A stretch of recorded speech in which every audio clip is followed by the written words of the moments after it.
Hello, and welcome back to Over the Next Hill Fitness Podcast. I'm Carla Coffey, your coach and host for today's program. I just want to let you all know that you can find me on Facebook. You can email me, carla@coffeecrewcoaching.com. If you need a coach, running coach, fitness coach, and apparently, as you'll hear, life coach. That's kind of funny. But at any rate, you can find me on the socials. This podcast is also on YouTube. For those of you watching on YouTube, you can also listen on your favorite podcast channel. Over the Next Hill Fitness Podcast is what you would look for on Spotify, iTunes, and several others. So today I'm going to be talking to Jamee, Jenen, a good friend of mine now. Started as just a running athlete that I was coaching, and now we're great friends. So I hope you'll enjoy this. We had some laughs. We actually did it side by side, so it's a little different if you're watching, where you can just look at my ear the whole time. But yeah, so listen in, and we'll see you at the end. So that's fine. Hey, Jamee, welcome to the show. It's great to have you here. Thank you so much. Yeah, it's going to be fun. We had a few technical difficulties, but it's all going to work out now. So when and why, I guess, did you start running? Ooh, I would say I really started running in 2011, probably. And I mean, at the time, I had been dating someone for years, like long term, and he ended up moving away. And I just kind of needed something to keep my head straight. I mean, you know this, but I have had a drinking problem, and I'm 9 years sober this year.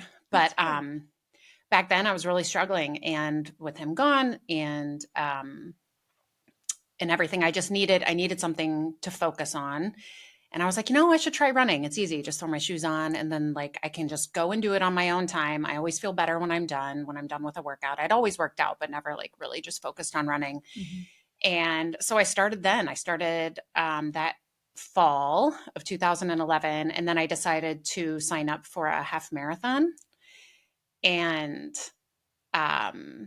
honestly, deciding to sign up for that half marathon really gave me a goal and an excuse to not drink. Because I'm like, I have this marathon coming up, and God, at that point, it was 4 months or 5 months, and I'm not going to drink. I'm going to take it really seriously. I'm going to train. And it just made it a lot easier for me at that point in my life to have the excuse of, this is why I can't drink, is because I'm training. And so, yeah, it just kind of helped me keep my head straight at that time in my life. So I ran that half marathon. I trained every day. I mean, I overdid it. I didn't use a coach. I would just go out every day and run 5 miles. Wow. Didn't do long runs. I just kind of went out, ran it. I followed 8-minute pacer when I did the first time I did it. I mean, I ran that half marathon in 1 hour and 45 minutes. That's great. I was in a ton of pain after, and had injured myself, of course. Yeah. But I did it. So I just want to stop right there. So you didn't do a 5K, then a 10K. You just said, let's just go for the half. I was like, I'm going to do the whole thing. I'm going to just go for this half marathon. It was a distance I'd done 5Ks before, and back in my hometown. I know we talked about this, the Bix. It's a 7-mile run. Yeah. I'd done that quite a few times. I was definitely the longest that I'd ever gone. But I was like, I'm really just going to push for this half marathon distance. I think I can do it. Like I said, it just gave me something to focus on while that person I had been with for a long time was gone. And anyways, it really helped me in my state of mind at that time, be training for something. Did a great job. He ended up coming back, went back to drinking. Aww. And obviously other things happened. But that was my first attempt with sobriety. And I think I was sober during that whole training. I would say 6 months. I think I had a really solid 6-month stint where I didn't drink, and I was just running a lot, and that was my goal. And I kind of kept running a part of my life, but it wasn't like goal oriented as far as like races were concerned. But like I would continue to run on my lunch hours, kind of help with anxiety and stuff like that. I definitely deal with a lot of anxiety. I always have. And I mean, heck, back then I smoked too. So I would like, Wow. And I know, isn't it wild? It's like the drinking and the smoking, and I would still get my runs in. And That's I was crazy. freaking fast too, you know, but I don't know. It affects some people differently. And I just was always able to get my runs in. Wow. So anyways, yeah, then I met my husband. We started dating in like 2014. Me and the other relationship obviously ended. Met my husband, decided to become sober for real this time with the 9-year stint. And it's just continued to be a huge part of my sobriety, a huge part of my mental health. I still struggle with a lot of anxiety. And I have just found that if I can keep one thing consistent, and that being running, that it helps me immensely. Sure. So did you start running outdoors, indoors, a mix of both? What made those choices for you? I ran outdoors, and I would run. I've always been someone that worked out on my lunch hour. Okay. Like that time of the day for me has always I just love that time of day of working out. And fortunately, I've always like worked at a place that it was feasible that I could do that. So I lived in Chicago for like 16 years, and I would work downtown, and in every like high-rise building that I had worked in, there was like a locker room, sometimes a gym, but like definitely like a locker room that you could like, I'd hurry. I mean, I would like change into my clothes. I'd go outside, I'd run the river, I'd come back. I'd do it all within an hour. Right. Wow. So I'd work a lot of speed work and stuff like that. But that's how I would spend my lunch hours, is I would just go outside, rain or shine, and I would get my run in. And, so that's really how I always did it. I'd say primarily. And then I got a gym membership at a really fancy place in Chicago. I would say during that time that I was training for that first half marathon, and I started incorporating spin classes too. Mm-hmm. So I started doing like some of that with my running. Then I got my spin instructor license. Oh, wow. Yeah. So I got that, and that was cool. And do you still teach spin? No. I had just really gotten my feet wet with it, and then COVID happened. Of course. I had just gotten my first class at this little boutique gym where I used to live in Ravenswood in Chicago. And then, well, actually, I got pregnant. I got married, got pregnant right away on our honeymoon. And then COVID happened a couple years after that. But like during that whole time was kind of when it would have, really would have taken off for me. And with being pregnant, I was so sick. There was just no working out for me. And then, I ended up having 3 kids. And so I feel like I took probably 6 or 7 years off of endurance type training, working out, stuff like that. And now my youngest is going to be 3 in January. And so the last year or two, I've really gotten back into it. And that's why I, decided to do the marathon. Okay. So before we talk about your marathon, do you have maybe like hopes of going back into spin teaching at all? Or is that just kind of, do you? I don't know. I mean, I've thought about it. I don't feel like I ever really was able to execute it. So it's like, I got the instructor's license. My now husband, he's my boyfriend at the time, but I got like a Schwinn, whatever, instructor's license. I went to Ohio. We took like a weekend trip to Ohio so I could get it. He's like the most supportive person ever. So we went there, I got it. So it's like, I still have all that stuff. I think it'd be cool to utilize it at some point. I don't know that like biking is my forte at this point in my life anymore. Yeah. I really like running. I love to swim. I grew up being a swimmer. So I don't know. Probably, I would say sometime in my life, I'll get back into it. Very cool. I don't know. Get so injured from running that all you can do is bike. All I can do is bike. I mean, for real. Right.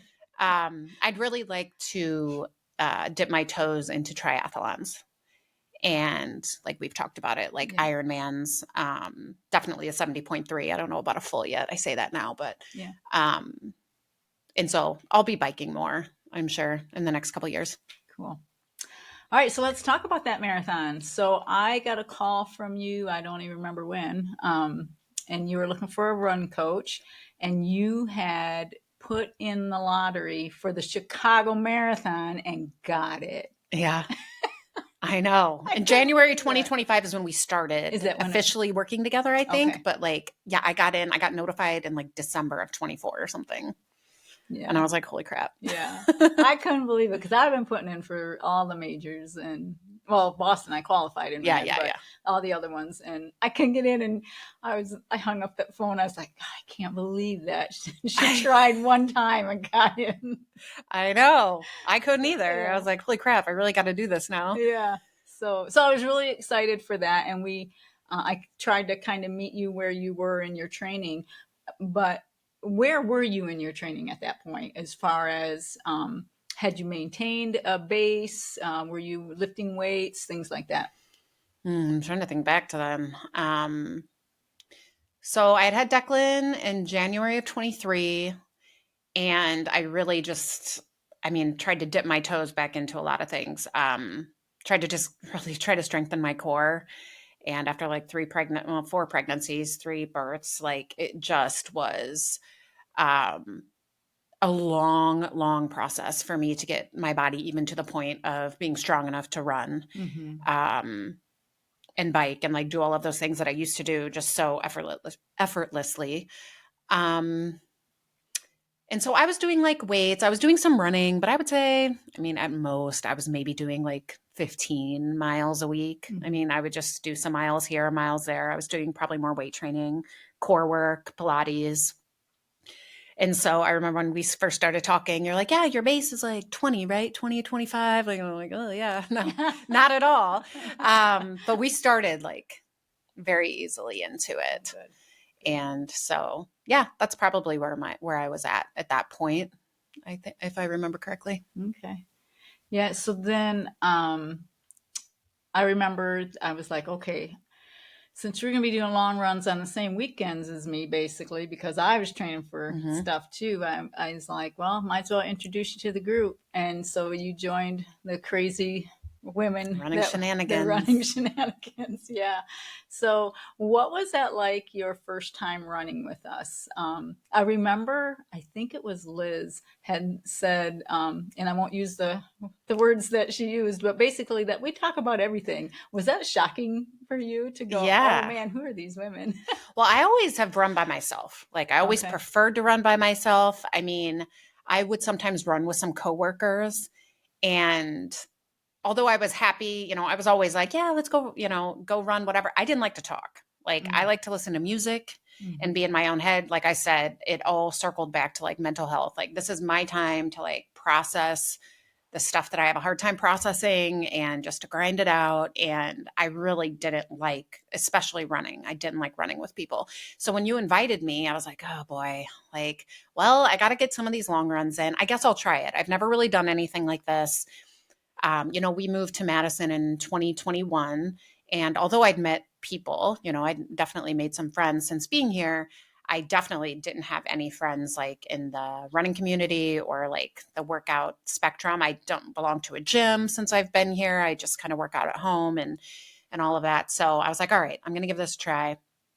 And it was an experience. Especially when it's like you're meeting new women, right? Because sometimes that's intimidating. Yeah. And especially runners, or just anyone with like physical ability that like, you're like, oh, these people run marathons or ultras or whatever. And you're like, what am I doing? Like I'm so amateur here, but the friendliest group. Truly, like I would say the best gift you could have ever given me. Obviously the training was like amazing, but just the community. And that first run, I was like, wow, I just kind of listened. I still kind of listen. Yeah. I don't know that I'm like the biggest talker. Yeah. I like listening and partaking sometimes. But man, when you've had a really rough week and you just want to talk about it and just have someone listen while you're running. I've never had that before. And so it's just, I look forward to it now. Like I never knew I'd love 5:30, 6:30 on a Saturday morning. Let's go run 10 and just like, it's like my going out. That's like what I do in lieu of going out to the bar, right? Like, I'm like, no, I got a 5:30 run in the morning with my girlfriends, you know? Yeah. And so, yeah, we talk about everything. I mean, you name it, we've talked about it. I think I wanted to share like one story at the very beginning, and it was like so PG. I mean, it wasn't even bad. And I'm like, so I've been thinking I want to contribute to this conversation. Here's like one thing that I want to add. You know, I'm a little embarrassed, and I think it was Jessie, and she's like, "Oh, please, like that's nothing. You want to hear a story?" And you know, I mean, talking about all the experiences of you guys have had with marathons and training and bodily functions and just all the things. It's like, okay, it's like anything goes. Yeah. So it's great. It's a Yeah. great community. Yeah, I don't talk that much either. So that one week that it was just you and I was so nervous. It was kind of a quiet little run, wasn't it? I was really nervous about it. Like, because I know you and I kind of just are the same, you know, we just kind of like run it out. We listen to other, you know, we'll like throw in a comment here or there, but I was nervous about it, but we had a lot to talk about. We did good. We did really good. Yeah. So sometimes you can just get in your head so much, you know? But yeah, no, it was great. So with the training, what was like one of the hardest things that you had to overcome with the things like that I gave you? Or because I know we did like hill repeats, we did some track work. So thinking about that, or like even just the longest run that we did, what was something that you were nervous about, but then when you got it, you're like, yeah, I did that? I mean, definitely those 20 milers. We did 3 of those. We did. And like I had trained one time on my own. I did 18 miles for that 2012, you know, early, that first half marathon I did. I think my longest I ever did was like 18 miles just to see if I could go that far, even though I was doing 13 point whatever. And that was hard for me. I mean, that was like, I think it gets in your head too. Like, I've never gone that far before. Can I? And especially alone. Yeah. That's a lot of mental toughness. It's a lot. Yeah. And so that was hard for me. I loved the track workouts. I loved that. And if I had all the time in the world to give, you know, I have 3 young kids. I have a 2-year-old about to be 3, 5 and 7-year-old, and a super supportive husband. But it's like, I still can't be gone all the time. And I work full time. So it's like, I've got to find a way to get my training in. I loved that. I mean, I really like the speed work. I like hill workouts. I'm consistent with that. I'm more of a sprinter probably. And, I just have, even with swimming, it was like, I was never like long distance. It's just not really my build or anything else. So I just think the marathon in general, because of that, I mean, that's a big distance for me because I don't practice that way. I don't work out that way. So being able to take things at an easy speed for a really long duration of time was tough for me. I'd rather just hammer it out and go fast and, you know, get in a 10K. That's more my speed probably. But I remember when your runs would come through on the faster runs before we did like our first track workout together. I was like, so how am I going to run track with her? So I had to go the opposite way because you're so much faster, because I've trained other people and I've gone to the track with them. And usually they're chasing me, right? And I'm like, I don't know what I'm going to do. And so then I thought, I'm going to run the opposite way. And so that I could still encourage you and then, you know, meet you part way, or like at the end when I would flip and run with you and you would be out of gas. But because I had really spent that much, I was like, come on, run faster. I know. Chase me, catch me. But yeah, you are definitely fast. So that was a hard one for me to work out. But thankfully on the long, slow runs, I'm like, yeah, I got this one. Oh, yeah. I'm like, how do you do this? We've been out here for 5 hours. Yeah. How was it for you with learning how to eat for those long runs? Tough. I mean, I'd never, like most people, done fuel training. Even when I ran that very first, you know, it's wild thinking back to how wrong I did all that. I ran that so fast and I didn't have any fuel. Wow. None, not one. I didn't take any water with me. No, I ran that whole thing. That's think of how good I could have been if I did do those things, you know, but like I was young, I didn't know. Fuel training was, fortunately, I haven't had an issue with eating while I run. Like there are certain gels I don't like at all, but when I found the ones that I did, easy to get down. I've taken tricks from you guys, and like I'll do like the gummy, even just like my kids' fruit snacks, you know, Yep. like those. You've done jelly beans, like that's always good. Like anything. Yeah, I don't have a problem with fueling. And I think it really helped me with the marathon. I mean, sure. I had 6 gels, like, and I had my timer on every 30 minutes. I mean, and it was like, oh, okay, and done. Like, that was an easier part of everything for me. And I know it isn't always for most people, but that was for me. Yeah. So let's talk about the marathon. So tell me from like start to finish what the process was in your brain. Did you follow the pacers? Did you see your family? Tell us the experience of Chicago. Experience of Chicago. So we got there. The expo was huge at McCormick Place. Usually when you get your bib, it's like it's always kind of cool, but this was like next level. I mean, the way it was organized, like the majors are just, they know what they're doing. I mean, they make a lot of money. Right. But it was just super organized. And race day came. I was there by myself. My husband and my kids were there going with my best friend to watch me, but they weren't going to come until the back end, probably until mile 19 is when I was going to expect them. Wow. Like I said, I lived in Chicago for like 16 years. So a lot of the area that we ran, especially the first half, I mean, I used to run that all the time, like on the lake. And, I went up through my old neighborhood, through my friends' old neighborhoods. Oh, wow.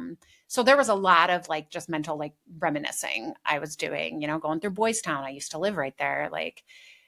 So it was really, really cool. That first half, I mean, I was feeling good. I was like trying to hold back, like you do. And I really was. And then I was like, oh, I'm going to save it all for the back end. And I mean, it humbled me. Like, it is no joke. The sun came out. It was warm. I hadn't, like we had talked about, I hadn't really trained for like running I was having some of the knee issues. And so with my PT kind of last minute, it was like, I need to run the whole thing. And I did really, really good. But then like 18, 19 hit and I didn't see my kids. I didn't see my husband. Aww. I ended up calling my girlfriend. I'm like, are you guys here? Because it takes so much energy to find people, especially at that marathon. I mean, there are people in every inch, like every neighborhood. It was so packed. I had music the whole time and I paused it because I just wanted to hear the people. It was like, it's nonstop. I'd never had anything like that. Yeah. So I just listened. But anyway, so I get to 19, I didn't see them. And so I call her on the phone as I'm running and I'm like, where are you guys? Like out of breath. I'm like, should I stop looking for you because I'm exhausted? And if you're not here, that's fine. I just want to quit looking. And she's like, we were there, but we were on the opposite side. She had said, we'll be on the right side. But for whatever reason, the way it worked out, they were on the left side. So of course I just didn't see them. And she's like, oh, don't worry about it. Like, we're going to go to 24. I promise you, we'll see you at 24. It was after Chinatown. So I was like, all right. And I knew I had a friend that was coming at mile 22 at Chinatown. So I'm like, make it to Chinatown. Let me see her. And I did. I like spotted her. So that like revved me up. And then at 24, I saw my kids and my girlfriends and my husband. And I stopped and I walked and I gave him a kiss. And yeah, that was awesome. And then those last like 2.2 miles, I was tired. I mean, I was really freaking tired. Yeah. And I'd already, right? Yeah. I mean, I'd already seen my family. I'm kind of like, all right, like I've done it all. Like, is it time yet? Like, where is this finish line? And then I always kind of did the thing we talked about, like, listen, if I'm going to walk up this hill faster than I jog up it, like I am. So there were some like parts towards the end that were definitely more inclined. And I'm like, I'm just going to walk quickly up this. And I did. And that helped me, my heart rate come down a little bit. And, yeah, I mean, I finished it running and I got, my goal was 4 hours. That was my goal. And I know you and I had talked about that. And I was on pace-ish at the beginning to hit that. And then when I knew I wasn't going to hit it is when I kind of was like, all right, now I'm just going to try to enjoy this. I'm not going to try to be so hard on myself. I know I can cross this finish line. Like, just take it at my own speed. So I finished at 4:27:44. So I'm like, for my first one, like, I'm really proud of that. I did it. And you're automatically registered for next year, right? And I'm automatically registered for next year. I know. It's been swimming in my head. Like, do I do it?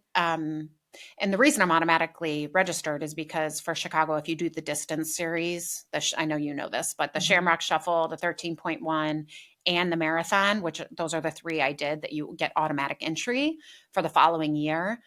After I finished that race, I was like, I don't know that a marathon is like my thing, like my distance. I'm warming up to it more now as time is going by. Like right when I was done, I was like, all right, one and done. I did it. Yeah. Now I'm like, I already got this automatic entry. Like I might as well do it. I don't know if I'm going to do the distance series again. It's kind of nice to, I guess, have the like training segments, right? Because it goes along with your training. So maybe I'll just, I don't know. I'm having a hard time pulling the trigger on it. And you've got time. I've got time. I think I have till November 18th. Yeah. I think. Okay. I really want to do that Ironman. I really want to do the 70.3. I'm thinking like in the spring, I'd like to do a sprint try, see how I feel. And then maybe that would be my next thing. Yeah. So I don't know. Okay. Well, this sounds like all the things. It keeps me out of trouble, right? When I have a goal like that. So I just really enjoy. I mean, I do. I live my life with goals. It just keeps me on the right track. For sure. Yeah. And did you get what they call like the racer blues or whatever after, because you didn't have anything set for sure on the calendar? I mean, I've definitely had the blues. I guess I attributed it to other things, but maybe it is the racer blues. Yeah. I don't know. Yeah. I mean, as you know, I've been going through some things. Yeah. Had a really important death happen a few months ago, and running has just kept me sane through it all.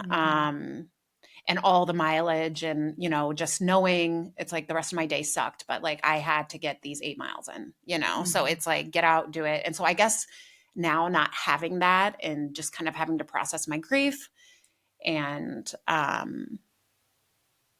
maybe that is part of the blues. Maybe it is like, what do I do with all this? I'm dipping my toes back in. Like I had told you, I'm, getting back into doing some Peloton classes or some things here and there.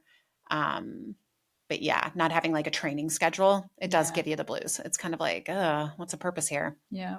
Yeah. Not having that written down and going, I got to do this is what I have to do today. I got to do legs and then I got to go for a run or whatever. Yeah. So. Yeah. But it does also give me the opportunity to catch up on areas that I haven't been giving my full attention to, like hanging out with my kids more and, like having the energy to, like, of course I still would, but having the energy to, and I really do want to, like in the off season of different events, take advantage of that time. They know me as mom that runs and mom that works out. I mean, every day it's a part of my life. It always has been since they've been born, but,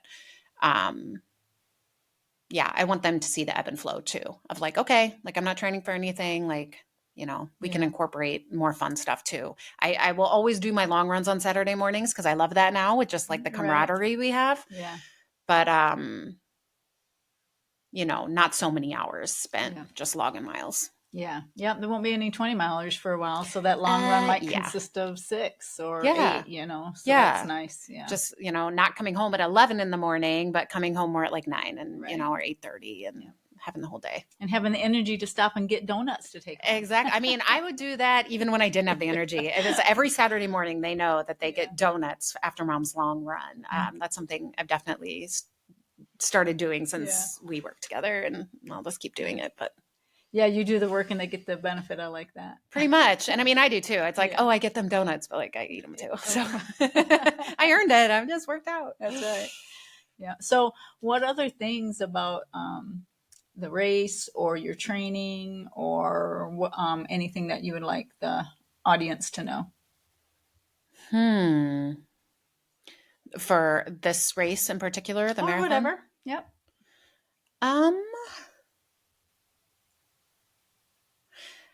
I guess something that took me a really long time to figure out, and I don't know that I have it totally figured out because I still struggle, but if you are someone that struggles with life, I guess, right? Whether it's like anxiety or maybe your thing is drinking like it was mine, having to be all the things for everybody all the time, work,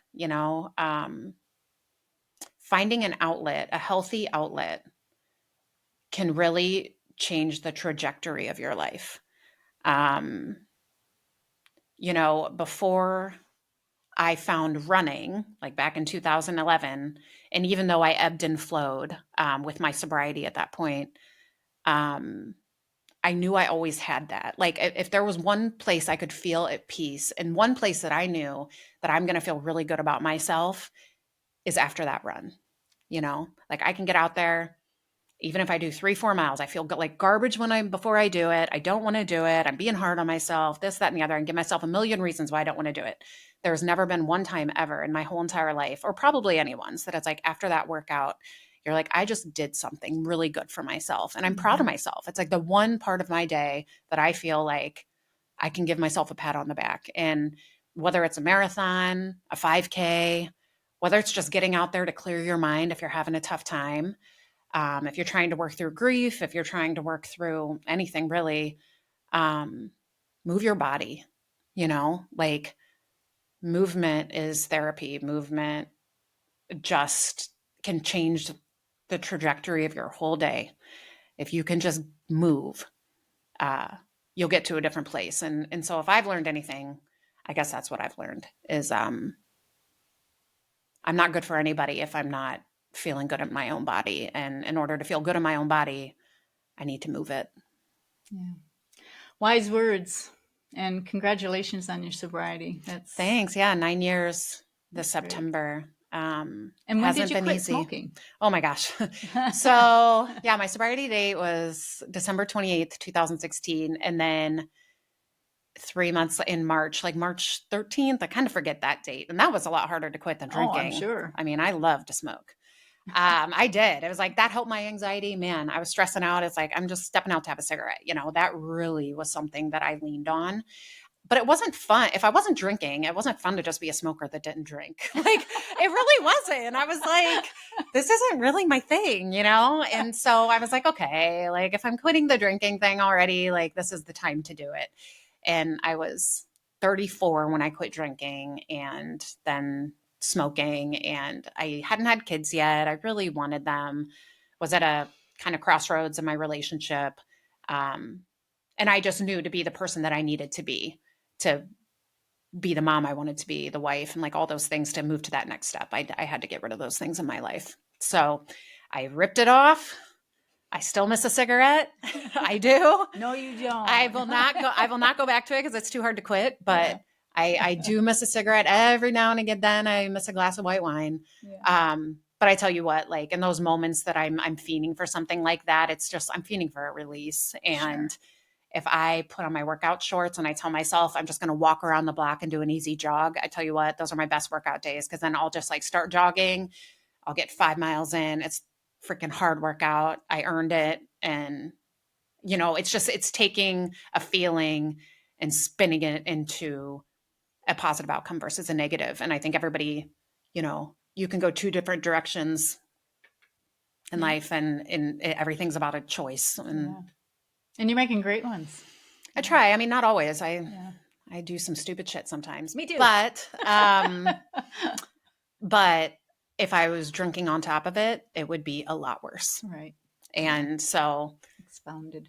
Yeah. So I just try to stick to the things I know help me and be around the people I know lift me up and help me be a better person. I really try not to keep company with people that bring me down or that I don't really respect. I really try to be around the type of people I want to be. And I found that in the running community big time. Yeah, for sure. Yeah. And we've got a great group of girls that we run with. Oh my God. Aren't they great? And we're it's all like the best. So different. We're the one so thing we different. have in common is just the running. We're all so different other than that.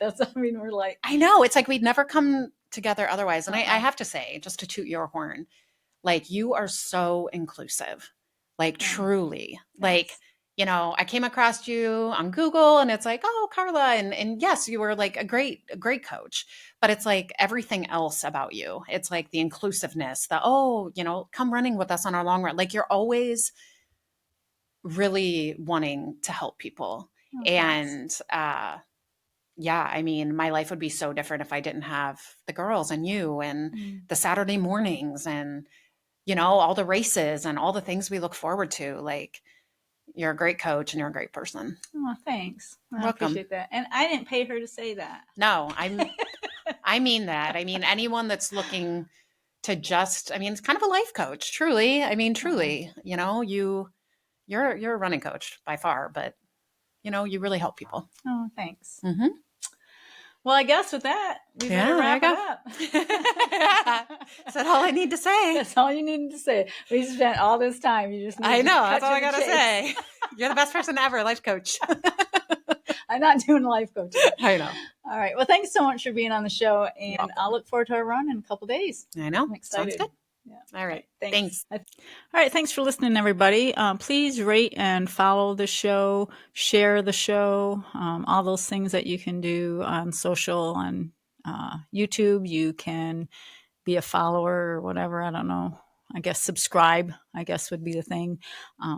If you would like to be on the podcast, please reach out to me, Carla at coffeecrewcoaching.com, and I'll get you on and you can tell everybody about your journey, whether it's running or whatever. People love to hear your stories, so please don't be shy. It's a lot of fun. It's usually fun for me. Hopefully it's fun for you too.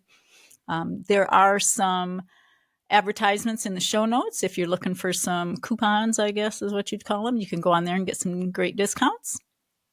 And let's get your journey started, and I can coach you to your first endeavor, whatever that might be. So thanks again, and we'll see you soon.